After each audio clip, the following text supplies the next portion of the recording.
Assalamualaikum warahmatullahi wabarakatuh. Halo guys, balik lagi di channel Putri Marsha Auwalia yang kali ini bakal membahas materi tentang apresiasi prosa fiksi dalam novel Asitirin Balila karya Suparto Brata. Silakan disimak baik-baik ya materinya.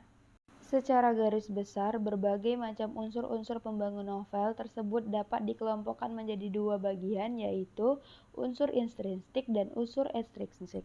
Kedua unsur inilah yang banyak digunakan untuk mengkaji sebuah novel atau karya sastra pada umumnya. Antara unsur intrinsik dan unsur ekstrinsik mempunyai hubungan yang berkaitan satu sama lain. Peneliti menguraikan unsur intrinsik meliputi alur plot, tokoh dan penokohan, latar setting, gaya bahasa, style, dan tema, sedangkan unsur ekstrinsik berupa nilai moral. Semua unsur dalam novel ini saling berkaitan dan menjalin satu kesatuan padu, yang berarti bahwa antara unsur alur plot mempunyai hubungan dengan unsur tokoh dan penokohan. Unsur tokoh dan penokohan mempunyai hubungan dengan unsur latar setting, unsur latar setting mempunyai hubungan dengan unsur gaya bahasa style. Bahkan lebih dari itu, objek pembicaraan cerita dan plot boleh dikatakan sama, yaitu peristiwa. Baik cerita maupun plot sama-sama mendasarkan diri pada rangkaian peristiwa sebagaimana yang disajikan dalam sebuah karya.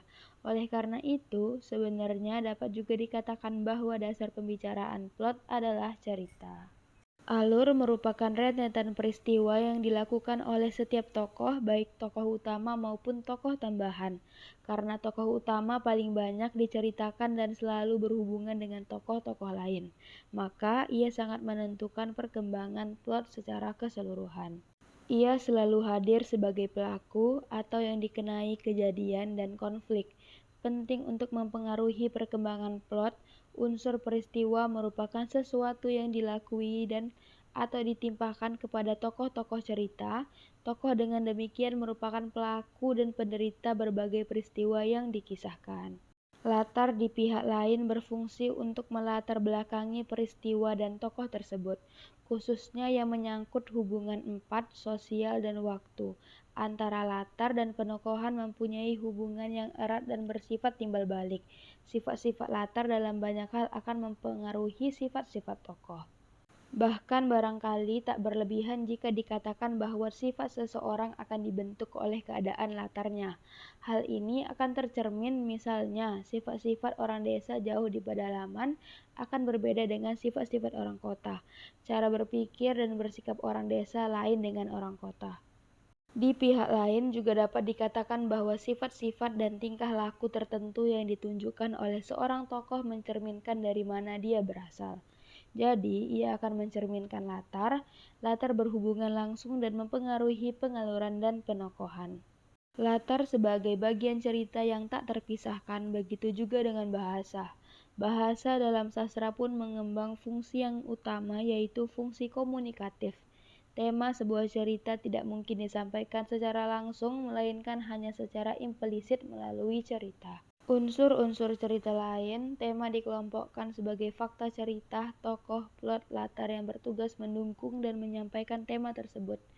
Di pihak lain, unsur-unsur tokoh dan penokohan, plot, latar, dan cerita dimungkinkan menjadi padu dan bermakna jika diikat oleh sebuah tema. Tema bersifat memberi koherensi dan makna terhadap keempat unsur tersebut dan juga berbagai unsur fiksi yang lain. Tokoh-tokoh cerita, khususnya tokoh utama, adalah pembawa atau pelaku cerita. Dengan demikian, tokoh-tokoh cerita inilah yang bertugas untuk menyampaikan tema yang dimaksudkan. Hubungan antar unsur intrinsik dan ekstrinsik terlihat pada bagian tersebut.